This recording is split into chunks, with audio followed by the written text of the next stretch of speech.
नमस्कार, जय हिंद। मैं रविंद्र सिंह यादव। आज हम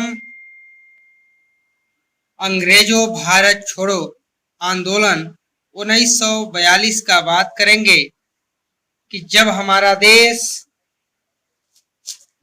क्रांति के लिए तैयार हो गया, चारों तरफ से क्रांति की गूंज सुनाई देने लगी। उस समय महात्मा गांधी जी ने कहा कि अंग्रेजों भारत छोड़ो और भारत में निवास करने वाले लोगों को कहा कि करो या मरो। साथियों, आज हम बात करेंगे 1942,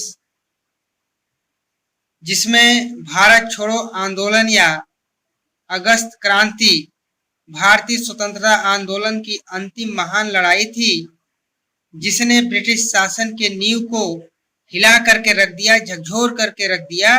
क्रांतिकारियों का जुलूस, क्रांतिकारियों की जज्बा, क्रांतिकारियों का संघर्ष चरम सीमा पे था।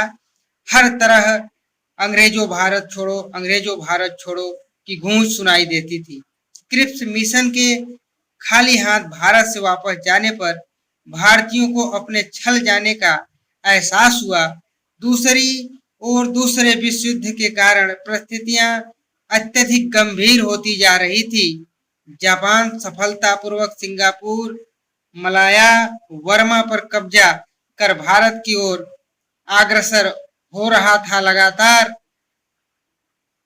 उसी के साथ दूसरी ओर युद्ध के कारण, द्वितीय विश्व युद्ध के कारण तमाम वस्तुओं के दाम बढ़ते जा रहे थे, जिससे अंग्रेज सत्ता के खिलाफ भारतीय जनमानस में असंतोष व्याप्त होने लगा था, क्योंकि महंगाई इतना प्रचंड रूप से बढ़ती जा रही थी और भारतीयों में असंतोष व्याप्त होते जा रहा था।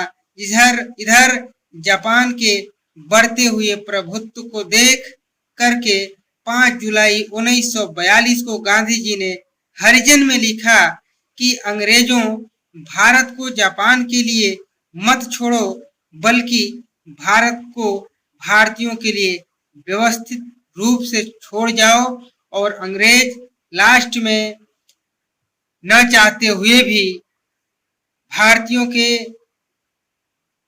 जज्बे को, भारतीयों के लगन को देख करके, इनके क्रांति को देख करके भयभीत हो गए और 15 अगस्त 1947 को अंग्रेज भारत छोड़ करके देश से हमेशा के लिए पलायन कर गए। तो मैं सभी क्रांतिकारी नौजवान साथियों, देश के आजादी में अपनी महत्वपूर्ण भूमिका निभाने वाले, अपने जान गंवाने वाले तमाम ऐसे क्रांतिकारी, ऐसे समाज सेवी, समाज सुधारक जो हमारे देश को आजाद कराने में अपनी सबसे महत्वपूर्ण भूमिका अपनी जान दे करके अदा की है, मैं उनको कोटि कोटि नमन करता हूँ, प्रणाम करता हूँ। आज की राजनीति सिर्फ स्वार्थ पे हो रही है। कम से कम अपने क्रांतिकारियों के बारे में पढ़ लें कि उन्होंने अपनी जान दे करके यह आजादी हासिल की है। हमें ईमानदारी और निष्ठा से उनके आजाद भारत को आगे बढ़ाना चाहिए, ताकि देश तरक्की की ओर अग्रसर हो, खुशहाल हो।